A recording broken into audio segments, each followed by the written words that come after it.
Quando emergiu a crise financeira internacional, foi proposto a organização de um grupo de trabalho, juntou várias pessoas para pensar um pouco sobre a crise. E a gente intitulou esse grupo de Crise e Oportunidade. A ideia era justamente pensar que oportunidades surgiam com essa crise. O professor Inácio Sachs escreveu um texto inaugural em que ele falava de 3 crises que se conjugavam. Uma crise, a própria crise financeira internacional, mas essa crise conjugada com uma crise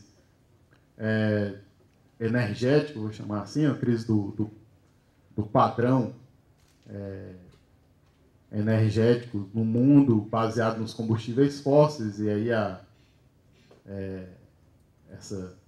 o agravamento dessa dependência em relação aos combustíveis fósseis e a crise ambiental decorrente. Pensando na redução da nossa pegada ecológica, talvez a gente não precise mais de uma Expo que tenha que deslocar tantas pessoas de tantos lugares.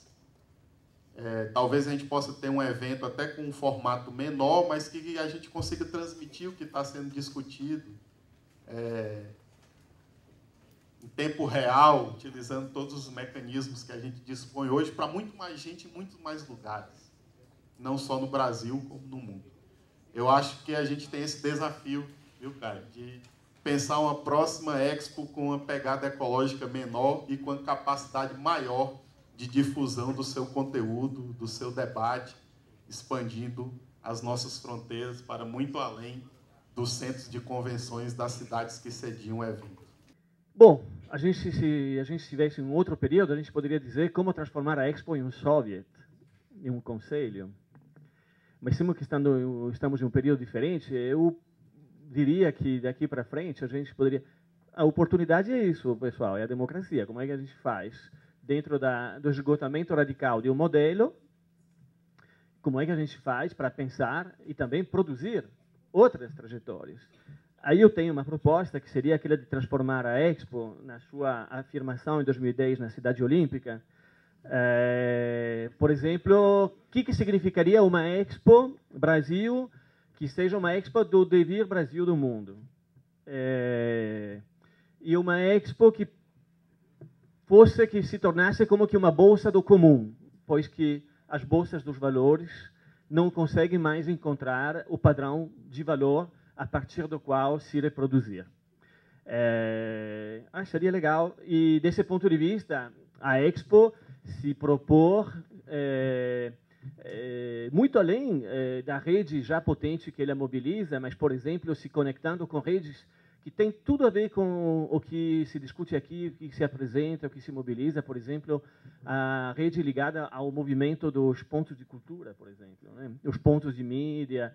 Quer dizer, há espaço para mim, eu acho, então, acho que esse é bate-papo, para pensar efetivamente, seriamente, né, a Expo como uma bolsa do comum diante da crise das bolsas dos valores.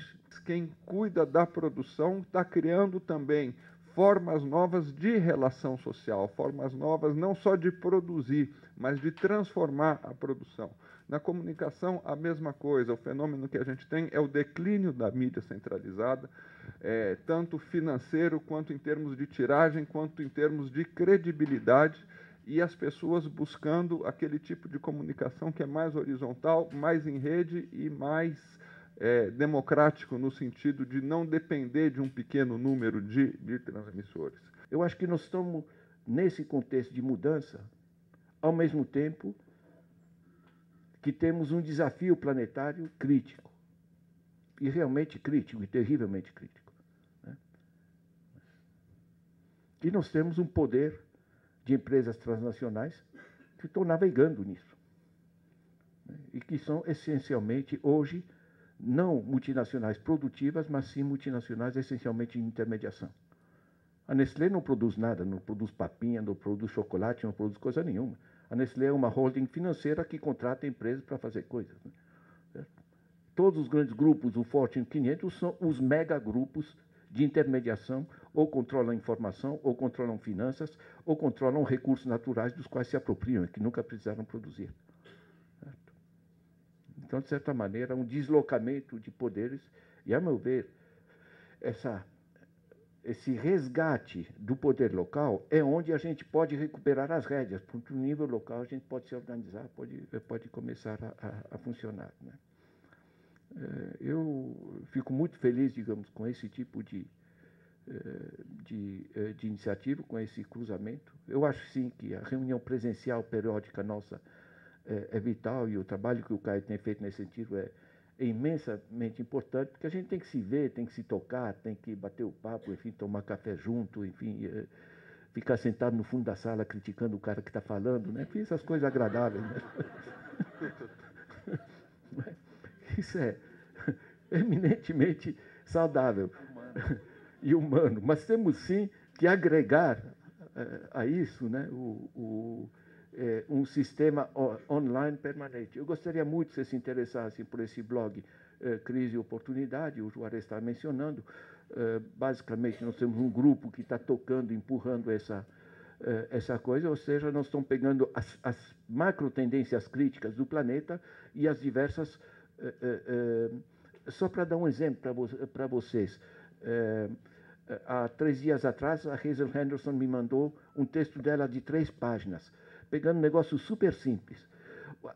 Os grandes fundos de pensão manejam recursos absolutamente gigantescos.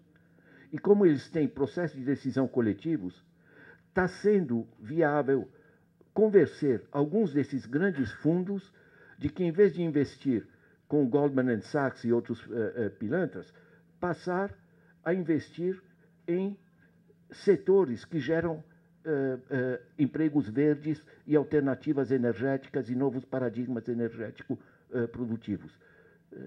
É possível, né? São caminhos. Então, a gente vai pegando esses tipos de sugestões, de dinâmicas, digamos, renovadas, e juntamos isso. O blog Crise e Oportunidade é o que converge com isso aqui, converge com a reunião que vai ter em Salvador, né, do Fórum Social Mundial temático, no dia 29 de janeiro, né, converge para a construção, digamos, de outras dinâmicas sociais. Eu vejo todo esse nosso esforço aqui.